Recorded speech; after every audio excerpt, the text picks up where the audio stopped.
Bonjour à toutes et à tous. Je suis Joël Dolipierre, porte-parole par intérim de la MINUSCA.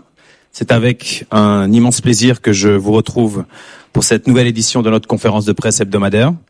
Je salue celles et ceux qui sont présents ici à Bangui, ainsi que toutes les personnes qui nous écoutent via Radio Guira à travers la République centrafricaine. Je vous propose de revenir tout d'abord sur quelques événements marquants de la semaine écoulée. Tout d'abord, le 1er avril, un dialogue de haut niveau sur la situation des droits de l'homme en République centrafricaine s'est tenu à Genève, dans le cadre de la 58e session du Conseil des droits de l'homme, en présence du ministre d'État chargé de la justice, de la promotion des droits humains et de la bonne gouvernance, garde des Sceaux, Arnaud Djoubaï Abazen, de l'expert indépendant de la situation des droits de l'homme en RCA, monsieur Yao Abetse, et de la représentante spéciale du secrétaire général des Nations Unies, chef de la MINUSCA, madame Valentine Rugwabiza. Ce dialogue a été l'occasion de faire le point sur la situation des droits de l'homme sur le terrain en RCA et a permis de mettre l'accent sur la décentralisation et la gouvernance locale comme véhicule de mise en œuvre des recommandations relatives aux droits de l'homme au niveau local, en consolidation de l'autorité de l'État sur l'ensemble du territoire et comme levier pour appuyer le processus de paix et de réconciliation.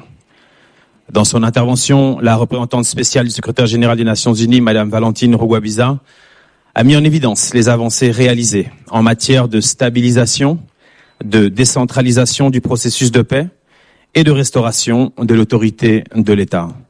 Elle a souligné que les élections locales constituent un élément central pour une décentralisation effective et une gouvernance locale renforcée et inclusive.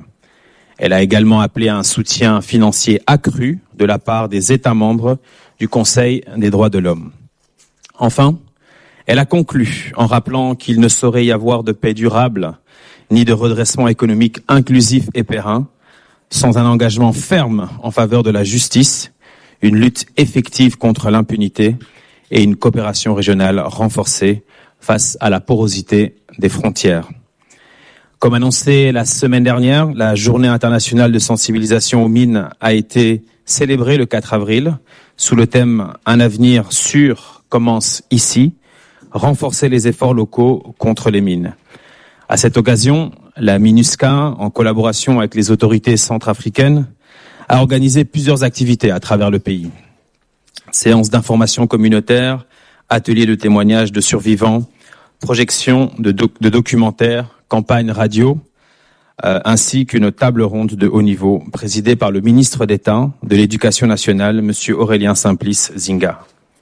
Cet événement a permis de rappeler que les engins explosifs continuent de poser une menace grave pour les populations civiles, les humanitaires, les forces nationales ainsi que les casques bleus.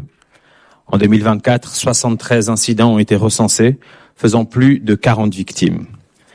La représentante spéciale adjointe du secrétaire général par intérim, madame Carole Baudouin, a rappelé que les engins explosifs ne sont pas une menace du passé, mais une réalité du présent, soulignant que seule une réponse coordonnée, inclusive et durable permettra d'y faire face efficacement. Lors de la table ronde, le gouvernement a annoncé sa volonté d'opérationnaliser l'autorité nationale de lutte anti-mines, une étape essentielle pour coordonner et structurer l'action nationale. La MINUSCA a salué cet engagement tout en renouvelant son appui, notamment à travers le développement de capacités locales et l'assistance technique.